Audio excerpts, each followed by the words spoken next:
அனைவருக்கும் வணக்கம். நம் எண்ணம் உயர்வாக இருந்தால் நாம் எண்ணியபடி உயரலாம் என்று கூறி இன்றைய வகுப்பில் இந்த Indian constitution 1950 part 4A fundamental duties அடிப்படை கடமைகள் என்ன என்பதை பற்றி பார்க்க போகிறோம். எப்போ நான் சொல்லுது இதில் அதாவது ஆர்டிகல் 51A. ஓகே, இது எப்போ என்ன? To value and preserve the rich heritage of our composite culture. இந்த பாருங்க, இப்போ என்னது ஜாயிண்ட் ஃபேமிலி. இந்தியாவினுடைய அடையாளமே என்னவென்றால், நம்முடைய பண்பாடு கல்ச்சர் என்னவென்று சொன்னால் ஜாயிண்ட் ஃபேமிலி, கூட்டு குடும்பமாக வாழ்வதுதான். அந்த கூட்டு குடும்பத்தினுடைய அந்த கூட்டு கலாச்சாரத்தை நாம் என்ன பண்ணணும்?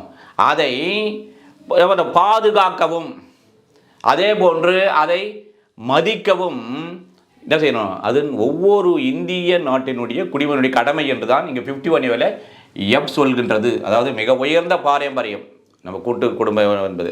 அதை நாம் என்ன பண்ணோம்? பாதுகாப்பதும் அதை மதிக்கவும் செய்வது நம்முடைய கடமையாகும். சரி, ஜி பாருங்க, to protect and improve the natural environment including forest, lakhs, reverse, wild life and to have compassion for living creature.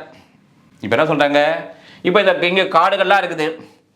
இந்த காடுகளை இந்த சுற்றுப்புற சூழ்நிலைக்காக என்ன செய்ய வேண்டும்? நம்முடைய கடமை என்னவென்றால் அதை மேம்படுத்துதல் வேண்டும், அதே போன்று பாதுகாத்தல் வேண்டும். எப்படி சார் இந்த காடுகளை மேம்படுத்துதுன்னு சொன்னால், இப்போ நிறைய இடங்களில் பார்த்தீங்கன்னா இப்போ அங்கே காலியாக இருக்கிற இடத்தெல்லாம் பசுமையாக ஆகணும்னு சொல்லிட்டு மரங்கள் வைப்பாங்க. புரியுதா? அதே போல் பாதுகாப்பது என்னென்ன? எதையும் இந்த காடுகளை அழிக்காத பண்ணணும். தீ எடுத்தோன்னா உடனே தீ படை அங்கே போயிட்டு தீயெல்லாம் அழிச்சிடும். இல்லை யாராவது ஏதாவது அங்கே போய் அழிவு பண்ணுறாங்கன்னா அது தடுக்கும். அப்போது அவ்வாறு அந்த காடுகளை நம்முடைய சுற்றுப்புற சூழலை பாதுகாப்பதற்காக அவைகள் பாதுகாக்கப்பட வேண்டும். அடுத்து ஏரிகள் இருக்குது. இப்போ இதெல்லாம் ஏரி இருக்குதுன்னு சொன்னால் அந்த ஏரிகளையும் என்ன பண்ணணும்? இம்ப்ரூவ் பண்ணணும். சப்போஸ் அந்த ஏரிகள் இது ஒரு மூடிட்டு இருக்காங்க, இல்லை ஆக்கிரமிப்பு பண்ணியிருக்காங்க அப்படி என்ன பண்ணலாம்? அதெல்லாம் தூர்வாரி நல்லா முடிச்சுட்டு அந்த ஆக்கிரமிப்பில் அகற்றிட்டு பண்ணணும். அதே ஒரு பாதுகாக்கிறது. ஏரிகள் இப்போ வரைக்கும் நல்லா இருக்குது. இப்போ பார்த்தா செம்பரபாக்கு, உதாரணம் செம்பரபாக்கு ஏரி, பூடி ஏரி பார்த்தீங்கன்னா அப்படியே வருஷம் மழை பெய்து தண்ணி தேக்குறாங்க. அப்போ அந்த மாதிரி இருக்கின்ற போது அவைகளை பாதுகாப்பது நம்முடைய கடமையாகும். அதே போல் பார்த்தீங்கன்னா வைல்ட் லைஃப், அதாவது வனவிலங்குகள் இருக்குல்ல, அந்த வனவிலங்குகளையும் அவ என்ன பண்ணும்? அதை முன்னேற்றம் அடைய செய்யவும் அதே போல் பாதுகாப்பு அடையவும் செய்வதும் நம்முடைய கடமையாகும். இந்த இந்தியாவிலே வாழ்கின்ற அந்த உயிரினங்கள் மீது கருணை காட்டவும் நம்முடைய கடமையாகும் என்று சொல்கிறது. அடுத்து எச் வாங்க, to develop the scientific temper, humanism and the spirit of enquiry and reform. இருக்கிற இப்போ சொல்ல நம்முடைய விஞ்ஞானம் எவ்வளோ ஃபாஸ்ட்டாக வளர்ந்துன்னு போதில்லை. இந்த மாதிரி அந்த விஞ்ஞானத்தினுடைய அறிவியலினுடைய நிலைகளையும் அதே போல் அதாவது ஸ்பிரிட் ஆஃப் அதே போல் மனிதநேயம் மற்றும் ஆய்வராகும் அப்படி சொல்லுவாங்க. ஆய்வராகும்னா அதாவது அந்த லேபெல்லாம் இருக்குல்ல, அதையெல்லாம் என்ன பண்ணும்? அதையெல்லாம் முன்னேற்றம் அடைய செய்து இவைகளில் நாம் எதை கொண்டு வர வேண்டும்?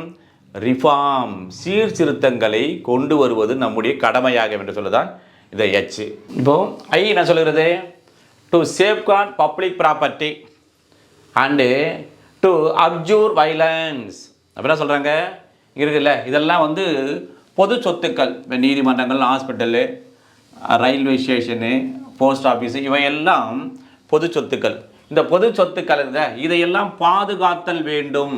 Safety of public property and to abjure violence என்னது?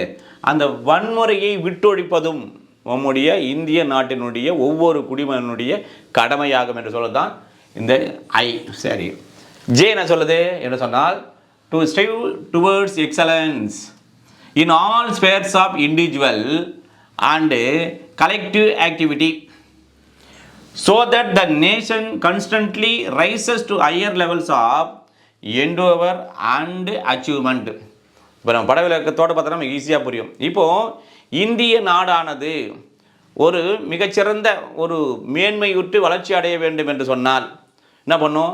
அவர்கள் அதாவது தனிப்பட்ட முறையிலும், இப்போ உதாரணத்துக்கு பார்த்தீங்கன்னா ஸ்போர்ட்ஸ் இருக்குது, இப்போ நீரஜ் சோப்ரா தனிப்பட்ட முறையில் இந்தியாவுக்கு பெருமை சேர்க்கின்ற வகையில் அவர் என்ன பண்ணார், அவர் ஒரு முயற்சி செய்து ஒரு சாதனை படைத்து ஒரு இந்தியாவினுடைய தங்க மெடல் கோல்டு மெடல் வாங்கினார். அதே மாதிரி பிடி உஷா அவர் என்ன பண்ணுவாங்க தங்க மகள்னு சொன்னாங்க. இந்த மாதிரி தனிப்பட்ட முறையில் அதே மாதிரி கூட்டாக என்று சொன்னால் தம்முடைய திறமைகளை எல்லாம் ஒன்று திரட்டி ஒன்றுபட்டு அந்த முயற்சி செய்து ஒரு சாதனை படைத்து என்ன சொல்கிறேன் இப்போது அறிவியல் ரீதியாக இப்போ அணுகுண்டு ஆராய்ச்சிலாம் அப்துல் கலாம் இருவது பண்ணோம். அப்புறம் பார்த்தீங்கன்னா இப்போதைக்கு அது அந்த நம்முடைய நாட்டை பாதுகாப்பதற்காக அந்த அணு ஆயுதங்கள்லாம் செய்தாங்கள்ல.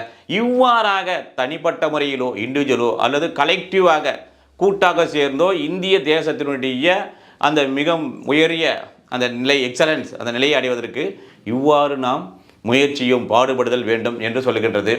சரி, அடுத்து பார்த்தீங்கன்னா இந்த மாதிரி இங்கே உதாரணத்துக்கு பார்த்தீங்கன்னா ஸ்போர்ட்ஸு மவுண்டன் அச்சீவ்மெண்ட்டு அது இண்டிவிஜுவல் தான். அதே மாதிரி ஜாலியனில் வந்து நீரஜ் சோப்ரா அத்லெட்டிக்ஸ் இவ்வாறாக தனிப்பட்ட முறையிலோ அல்லது கூட்டாகவோ இந்திய தேசத்திற்காக அவர்கள் முயற்சி செய்து சாதனையில் படைத்தல் வேண்டும் என்று அது நம்முடைய கடமையாகும். இப்போ கே பாருங்கள், கே வந்து வெரி சிம்பிள். என்ன சொல்கிறாங்க, who is a parent or guardian to provide opportunities for education to is child or as the case may be ward between the age of 6 and 14 years. இப்போ பெற்றோர்கள் இருக்காங்க அல்லது பாதுகாவலர் இருக்காங்க, காப்பாளர் இருக்காங்கல்ல, இவர்களுடைய கடமை என்ன, ஒவ்வொருவருடைய கடமை என்ன இந்திய அரசியல் சட்டம் 51A படி என்று சொன்னால் அந்த குழந்தைகளுக்கு என்ன பண்ணுவோம், ஒரு கல்வி கற்பதற்கான வாய்ப்பினை அவர்கள் ஏற்படுத்தி தருவது அவருடைய கடமையாகும். அதுவும் குறிப்பாக இந்த பெற்றோருக்கான 6 வயதிலிருந்து 14 வயது வரை இருக்கின்ற குழந்தைகளுக்கு கண்டிப்பாக அவர்களுக்கு ஒரு வாய்ப்பினை கல்வி கற்பதற்கான வாய்ப்பினை கண்டிப்பாக செய்து தருவது அவர்களுடைய கடமையாக என்று சொல்கிறது. இது ரிலேட்டட் உடைய ஆர்டிகல் பார்ப்போம். என்ன பார்த்தீங்கன்னா இது 86th Amendment ஆக்ட் 2002 அதாவது எஃபெக்ட் ஃப்ரம் வந்து வித் எஃபெக்ட் ஃப்ரம் 1/4/2010 இப்போ பார்த்தீங்கன்னா ஆர்டிகல் 21A தான் பார்ட் 3 ஃபண்டமெண்டல் ரைட்ஸ் இருக்குல்ல, அதில் வந்து சொல்லியிருப்பாங்க. அதே மாதிரி ஆர்டிகல் 45 வந்து part 4 DPSP direct principle of state policy. அப்புறம் வந்து ரைட் டு எஜுகேஷன் ஆக்ட் பார்த்தீங்கன்னா 2009 இம்ப்ளிமெண்டேஷன் வந்து ஆர்டிகல் 21A வந்தது. ஓகேவா, இவ்வாறாக அது தொடர்புடைய ஆர்டிகல்ஸ். இப்போ இந்த ஆர்டிகலுக்கான தொடர்புடைய கேஸஸ் பார்ப்போம். அதிலும் லேண்ட்மார்க் கேஸில் நேஷ்னல் அந்தம் கேஸ் தேசிய கீதத்தினுடைய வழக்கு. அது வந்து என்ன சைட்டேஷன் பார்த்தீங்கன்னா Biju Emmanuel versus state of Kerala 1986 volume 3 supreme court page number 615. இந்த வழக்கில் நீதியரசர் யார் என்று சொன்னால் ஜஸ்டிஸ் சின்னப்ப ரெட்டி, அதே மாதிரி ஜஸ்டிஸ் MM தத், இவர்கள் தான் நீதியரசராக இருந்து இந்த தீர்ப்பு வழங்கியிருக்கிறார்கள். முதல்ல இதனுடைய ஃபேக்ட் என்ன என்று பார்த்தால், இப்போ தான் பிஜு இமானுவேல் இவர் தான், இவனுடைய சகோதரிகள் வந்து இவர் 2 பேரும் இந்த பள்ளியில் படிக்கிறார்கள். இவர்கள் வந்து என்ன இந்த ஜெகவாஸ் என்ற ஒரு பிரிவை சார்ந்தவர்கள். இவ்வாறு இருக்கின்ற போது இவர்கள் மூவரும் பள்ளியிலே இருக்கின்ற போது தேசிய கீதம் பாடப்படுகிறது. அப்பொழுது இவர்கள் பள்ளியிலிருந்து எழுந்து நின்று கொள்கிறார்கள், ஆனால் தேசிய கீதத்தை பாடவில்லை. எனவே பள்ளி நிர்வாகம் இவர்களை அழைத்து, நீங்கள் தேசிய கீதத்திற்கு அவமரியாதை செய்து விட்டீர்கள், இதை மதிக்கவில்லை என்று என்ன பண்ணோம், பள்ளியிலிருந்து விட்டு டிஸ்மிஸ் பண்ணிடுறான்னு வச்சுங்களேன். அவ்வாறு செய்து விட்ட பிறகு என்ன பண்ணுறான், இந்த பிஜு இமானுவேல் இவர்களாம் என்ன பண்ணுறாங்க, நீதிமன்றத்துக்கு செல்கிறார்கள். கடைசியாக இந்த வழக்கு உச்ச நீதிமன்றத்துக்கு வருகிறது. உச்ச நீதிமன்றம் என்ன தீர்ப்பு வழங்குகிறது என்று சொன்னால், இவர்களுடைய அந்த பிரிவின்படி சமுதாயத்தின்படி அவர்களுடைய மதத்தினுடைய வழிபாட்டுக்கு பாடுகின்ற பாட்டை தவிர வேறு எதையும் பாடக்கூடாது என்று இருக்கின்றது. எனவே நாங்கள் அதை பாடவில்லை என்று சொல்கிறார்கள். பிறகு இது உச்சநீதிமன்றம் என்ன தீர்ப்பு வழங்குது சொன்னால், இவர்கள் வந்து எழுந்து நின்றிருக்கிறார்கள், அப்போது தேசிய கீதத்திற்கு அவர்கள் மரியாதை செய்திருக்கிறார்கள்.